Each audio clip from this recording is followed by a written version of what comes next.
moving on to this. So just talking about this from a protection scheme standpoint, obviously, this is us playing Missouri in 2021, right? Just looking at this screen, what you can see here, right, is when we went into the game, right, this was our best football player, okay, on the team. No question about it. So what Missouri did all night long is they were going to slide this center to wherever he was majority of the game, okay? So we knew right here, right, majority of the time we're going to want to take advantage of where our 2-on-2 was or our field pressure. This allowed us to field pressure all night long. Okay, so this is just a little example from a protection of what we're looking for initially. Right now, we know we're getting center slide here. This back's responsible for this Mike linebacker, and we know we got a 2-on-2 here. Okay, now we play against A&M. Okay, play against A&M here. All right, A&M was the opposite. Okay, right, so A&M was going to slide here. Okay. And they were going to 2-on-2 the backside. All right, so it's a completely different protection scheme of what we were trying to look for and accomplish here. Right, we were getting exactly what we wanted from that standpoint. Okay, now this is a different picture here. All right, so from this standpoint, all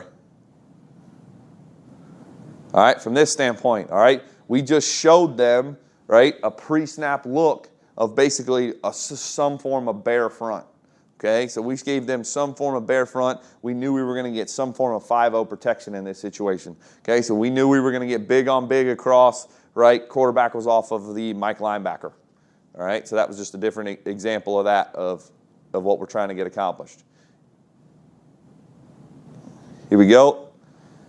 Here's another look at it, okay? Different personnel groupings, people in different spots, same concept, okay? So in this concept, now we're in a 3-man front. Only 2 linebackers here, but we're presenting the same pre-snap look. So we're getting what we want from a protection standpoint. So when you evaluate what you're trying to get accomplished, make sure you do a good job evaluating how can I get an offense to know I'm going to get specifically this protection, and then how can I exploit that? So this is another example of this. This is actually a boundary pressure in this situation, right? But you get the same concept of what we're trying to get accomplished. We knew we were going to get 5-0 in this situation, right, which allowed us to bring this boundary safety, right, to make them personally, right, try to pick this back up, and he ended up missing him, and we ended up sacking the quarterback, okay? The other threat of this is once you've implemented field pressure enough, what's funny here is they end up checking this, and they ended up sliding, okay, to this guy right here because they view that guy as an initial threat. So when you feel pressure, you feel pressure, you feel pressure, right, and all of a sudden you show a short piece, right, that's close to the box, right, that's pressed up, whatever it may be, all of a sudden you're going to get full slide protection. They ended up fanning this. This guard works here, and we ended up bringing 2 guys on the back here, right, and obviously we're able to get a sack out of this blitz. Okay?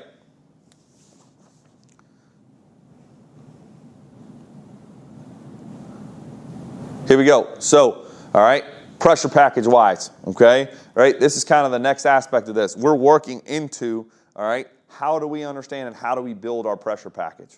Okay, so we just showed you all those different looks of just some fronts and things like that and some things we look for from an opponent breakdown standpoint, right? But this is kind of the meat and potatoes of where we go from there, okay? One of the things, how can I isolate my best blitzer, okay? My dad, for a long time, worked at the University of Louisville, right? He was fortunate enough to coach Elvis Dumerville. So my dad used all of his pressures away from Elvis Dumerville, right, so that they had to isolate him on the backside, okay? If I know I got Tyrann Mathieu coming off the edge and I want to isolate him on a back all night long because you know he's going to win, that's what we're trying to get accomplished, okay? So from this, you can kind of see we have simulated pressures, right, 4-man pressures.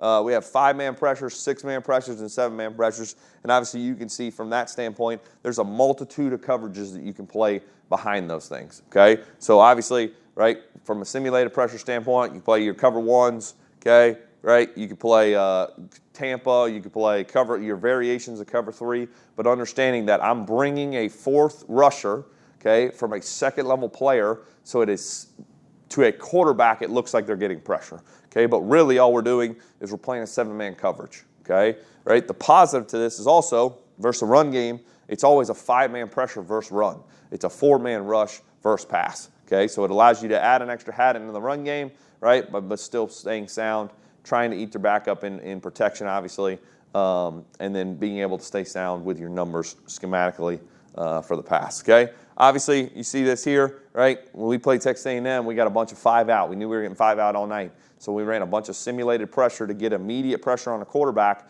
but still stay sound coverage-wise, knowing that no matter what, the back was going to free release, and we could get basically some kind of field pressure, some kind of immediate pressure for the quarterback to handle. And at the end of the day, guys, you got to understand, every pressure that you're going to run, offense can do a good job and end up picking up the pressure.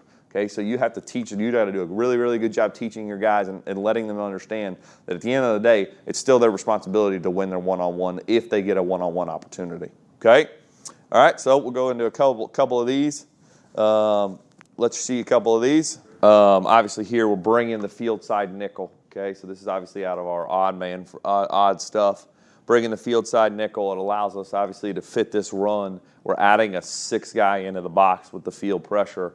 Versus a 10 personnel set. So from a run fit standpoint, zone read standpoint, we're able to handle the zone read aspect of this with this just simple simulated pressure.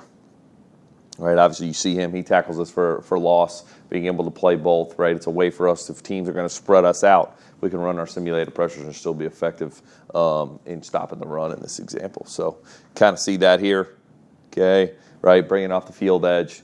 Right, allows them to actually play both, but we're at the end of the day, we're pretty sound for the most part in our run game standpoint there. Okay. Next, right, obviously just different versions of our simulated stuff. Okay, so working here. Okay, obviously we're playing A&M here. Okay, right, you can see this. We show this weak side initial pressure here. Okay, we'll have the wheelbacker just walk up in the A gap, knowing that we can get the protection checked weak.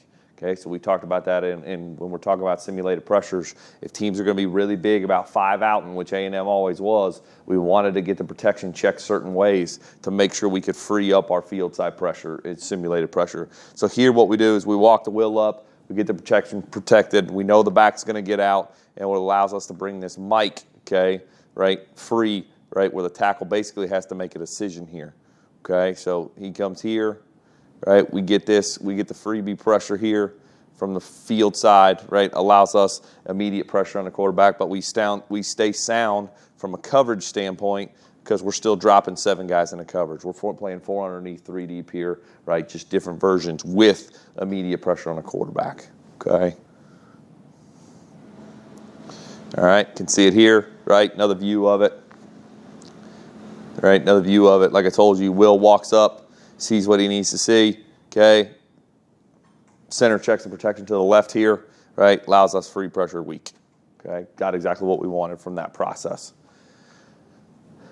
All right, good. Now moving on to 5-man pressures, okay? So like we talked about, that was all 4-man pressure, simulated pressure kind of stuff. Now we're working into the 5-man pressure aspect of it. So big thing that we try to do with this is complement our simulated pressures that we already run as a group. Okay, what that does is the quarterback is now going to see the same rotation. He's going to see the same pre-snap structure, pre-snap movement, and then all of a sudden, right, he's going to get an extra blitzer. Okay, it allows us, like we see on here, it allows you to overload blitz certain protections if you can get it, time it up right, show specific looks, whatever it may be, right? And then at the end of the day, one thing we harp on with our guys, at the end of the day, an offense can pick up your pressure. Okay, if they do, you have to win your one-on-one. So you get that opportunity. At the end of the day, the worst situation that an offense can give us is 5 one-on-ones at our 5-man pressures. Okay, so you have to take the ability. You got to win your one-on-one, even if they do perfectly pick it up. Okay, big aspect of when you're building your pressure packages, your 5th blitzer, you have to be able to bring to the same side as your edge blitzer or your field pressure, but also have to have the ability to check it away. You have to have that, complement whatever it may be within your system, because if you don't, teams can full slide you. Okay, if they're going to do that and they know you're always going to bring your 5th to the same side, they'll end up full sliding you. Right, they'll put the back on the weak side guy, the weak side defensive end, knowing majority of the time that guy's going to drop out. Okay, so this is a big aspect of that. Okay, like I told you, same thing as simulated pressures, allows you to play a multitude of coverages. Like I put on here, cover 1, fire zones, traps. Match cover 4, all those kinds of things within it. So